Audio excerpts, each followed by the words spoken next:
ANM এবং GNM অর্থাৎ WB, JEE, ANM এবং জিএনএম এর পরীক্ষার দিন যত এগিয়ে আসছে তোমাদের মধ্যে ইংরেজি বিষয়ের ভীতি ততই বাড়ছে।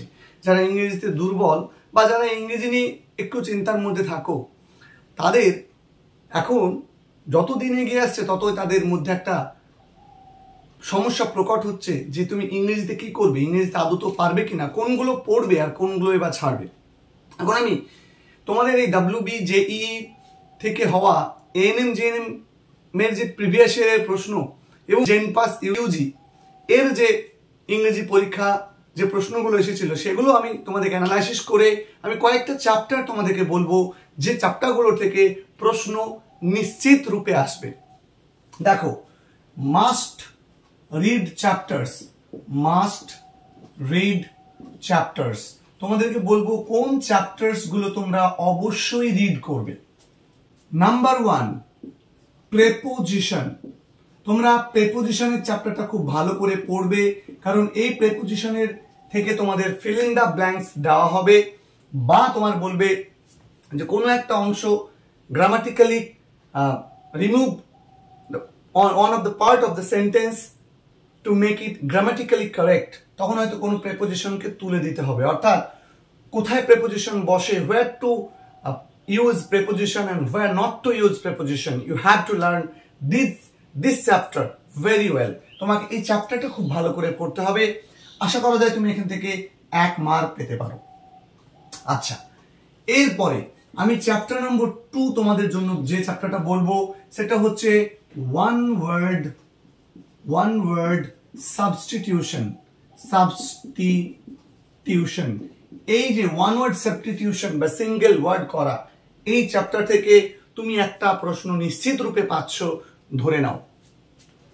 3 নম্বর চ্যাপ্টার, এটা তোমাকে বলেই দিবে, ধরো বলে দিয়েছে যে অন হু কিল হিউম্যান, এরকম করে তোমাদের পরীক্ষা এক্সামে এসেছিল। নেক্সট তোমাদের যেটা বলবো সেটা হচ্ছে স্পেলিং এর চ্যাপ্টার থেকে তোমরা খুব ভালো করে করবে। কেন বলছি, দেখো এই স্পেলিং এইগুলো তুমি প্রত্যেকটাই পারবে, এগুলো তুমি একটু পড়ার চেষ্টা করলে এখনো সময় আছে, যে কদিন তুমি যদি পড়ার চেষ্টা করো ডেফিনেটলি ইউ ক্যান ডু, তুমি অবশ্যই পারবে।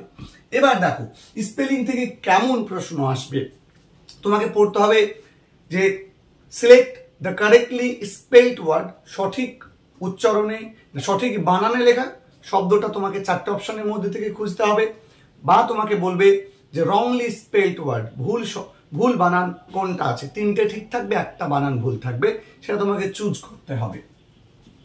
3 নম্বর চ্যাপ্টারে আমি তোমাদেরকে বলবো টেন্স পড়তে, টেন্সের বিভিন্ন রুলস গুলো পড়তে, তাহলে তুমি বুঝে যাবে এখান থেকে তোমার ফিল ইন দ্য ব্ল্যাঙ্কস আসতে পারে, ওই কোন অংশটা তুলে দিলে, অর্থাৎ remove one of the part of a sentence to make it grammatically correct, এই জায়গাটা তোমাকে পড়তে হবে। এই টেন্সের জায়গাটা পড়লে সেই জায়গাটা ক্লিয়ার হবে।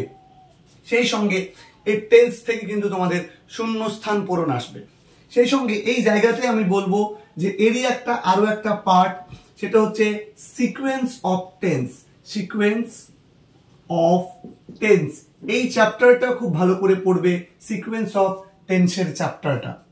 ওকে, নাম্বার 4 তোমাদেরকে বলবো কন্ডিশনাল সেন্টেন্স পড়তে, কন্ডিশনাল সেন্টেন্স। দেখো এখান থেকে শূন্যস্থান পূরণ আসবে। 5 নম্বর বলবো তোমাদেরকে পড়তে ইডিয়ামস অ্যান্ড ফ্রেজেস। তোমাদেরকে বলবো যে এই জায়গাটা থেকে অন্ততপক্ষে বিভিন্ন এক্সামে আসা প্রশ্নগুলো একটা স্টাডি মেটেরিয়ালস তোমরা রেডি করে যাবে, যেহেতু এগুলো বেশিরভাগ অংশটাই ভোকাবুলারির অংশ, সুতরাং এটা তুমি যত পড়ে যেতে পারবে তত তোমার বেনিফিট হবে। তো আমি বলবো যে তুমি ইম্পর্টেন্ট স্টাডি মেটেরিয়ালস তুমি যেখান থেকে প্রিপারেশন নিচ্ছ সেখান থেকে তোমরা পড়ে যাবে। যারা আমাদের কাছ থেকে ফিউচার ড্রিমস থেকে প্রিপারেশন নিচ্ছ তারা ইডিয়ামস অ্যান্ড ফ্রেজেসের বিষয়ে যে নোটসটা পাবে সেটা তোমরা খুব ভালো করে যাবে। এরপরে 6 নম্বর চ্যাপ্টার যেটা বলবো, 6 নম্বর চ্যাপ্টারতে এসে আমি তোমাদেরকে সিনোনিমস অ্যান্ড অ্যান্টোনিমস, এইটা তোমাদের কিন্তু আসবেই। অ্যান্টোনিমস দেখো এইটা কিন্তু সেভাবে কমন দেওয়া কিন্তু সম্ভব নয় যে আমরা তোমাদেরকে একটা দিলাম তুমি পেরে যাবে। তবে বিগত বছরে বিভিন্ন পরীক্ষায় যে প্রশ্নগুলো আসছে বা এসেছে বিগত বছরগুলো নেই, সেই প্রশ্নগুলোই তোমাকে পড়তে হবে। এবং আমরা প্রশ্নগুলো তোমাদেরকে দিচ্ছি, যে স্টাডি ম্যাথগুলো তোমাদেরকে দিচ্ছি, সেগুলো তোমরা খুব ভালো করে যাও। আশা করব যে তোমরা এই সিনোনিমস এবং অ্যান্টোনিমস থেকে তোমরা প্রশ্ন কিন্তু পেরে যাবে। আমি তোমাদের একটা কথাই বলবো যে সিনোনিম অ্যান্টোনিমসের যে পিডিএফ নোটস তোমাদেরকে প্রোভাইড করা হচ্ছে সেটা তোমরা দেখে যাবে, আশা করি পারবে। যারা আমাদের ক্লাসটা ইউটিউবে দেখছো তাদেরকে বলবো যে তোমরা এইটা তোমাদের যেখান থেকে প্রিপারেশন নিচ্ছ সেখান থেকে তোমরা রেডি করে নাও, বা তোমরা আমাদেরকে মেসেজ করবে, আমরা তোমাদেরকে সেই পিডিএফটা বিনামূল্যে প্রোভাইড করে দেব। এরপরে 7, চ্যাপ্টার নম্বর 7, কোন কোন কোন জিনিসগুলো তোমাকে করতে হবে। এইবার দেখে নাও যে এই জায়গাতে এসে তোমাকে করতে হবে বলতো যে সেন্টেন্স কমপ্লিশন যেটা থাকে, সেন্টেন্স কমপ্লিশন। এখানে তোমার বিভিন্ন ফিল ইন দ্য ব্ল্যাঙ্কস দিয়ে দেয়, বিভিন্ন ওয়ার্ড থাকে, একটা ওয়ার্ড থাকে, দুটো ওয়ার্ড থাকে, কোন ওয়ার্ডটা সঠিক হবে সেটা বলে, বা কোনো একটা ওয়ার্ডের মধ্যে কোনো একটা শব্দকে তলায় দাগ দেওয়া থাকে, বা সেটাকে বোল্ড ইতালিকে লেখা হয়, সেইটা রিপ্লেস করে তার সিমিলার অর্থযুক্ত বা ওর থেকে বেশি অর্থযুক্ত একটা শব্দ নিচে থাকে, সেটা তোমাদেরকে লিখতে হয়। মোটামুটি এই চ্যাপ্টারগুলো তুমি যদি করে যাও, আশা করা যায় যে তোমার এএনএম জিএনএম এর জন্য মূলত যে প্রশ্নগুলো হয় সেগুলো এই চ্যাপ্টারগুলোর উপর বেশ করে হয়। এখন আমি তবুও তোমাদেরকে বেশ কতগুলো এক্সট্রা চ্যাপ্টার আমি করতে বলবো, এক্সট্রা চ্যাপ্টার করতে বলবো। সেটা হচ্ছে ভয়েস চেঞ্জের সাধারণ নিয়ম থেকে শুরু করে বেশ কিছু এক্সেপশনাল রুলস আছে, সেগুলো তোমাদেরকে দেখে যেতে হবে। একই রকম করে বলবো ন্যারেশন চেঞ্জের ক্ষেত্রে ট্যাগ কোশ্চেন থেকে প্রশ্নবোধক যেগুলো আছে, কোশ্চেন দিয়ে যেগুলো আছে, ইন্টারোগেটিভ সেন্টেন্সের যেগুলো আছে সেগুলো তোমাদেরকে করে যেতে হবে। তারপরে তোমার এক্সক্লেমেটরি সেন্টেন্সের করে যেতে হবে। এইরকম তোমাদেরকে কিন্তু বিভিন্ন টাইপের কিন্তু করে যেতে হবে, বা আমরা তোমাদেরকে আমি বলে দেবো ন্যারেশনের কোন কোন জায়গাগুলো তোমাদেরকে ভালো করে করতে হবে। ন্যারেশন চেঞ্জের ট্যাগ কোশ্চেন থাকে, তারপরে ওই যে কাউকে অ্যাড্রেসিং করে যে উত্তরগুলো লিখতে হয়, ঠিক আছে, সেগুলো তোমাদেরকে করতে হবে। আর আরো একটা জায়গা তোমাদেরকে বলবো যে তোমরা সিকোয়েন্স অফ সেন্টেন্স বিভিন্ন বই থেকে তোমরা প্র্যাকটিস করো।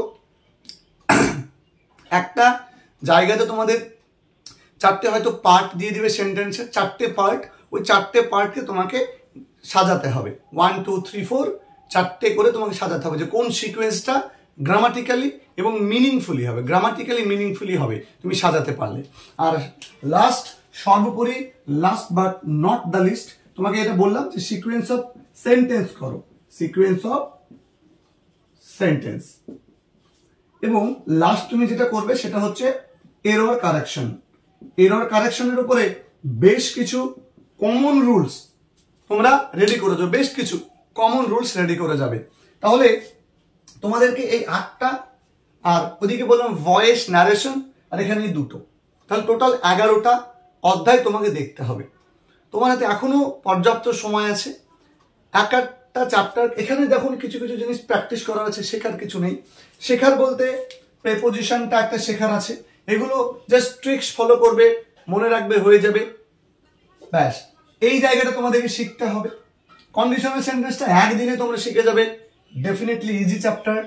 ইডিয়ম স্পেস মুখস্থ করতে হবে।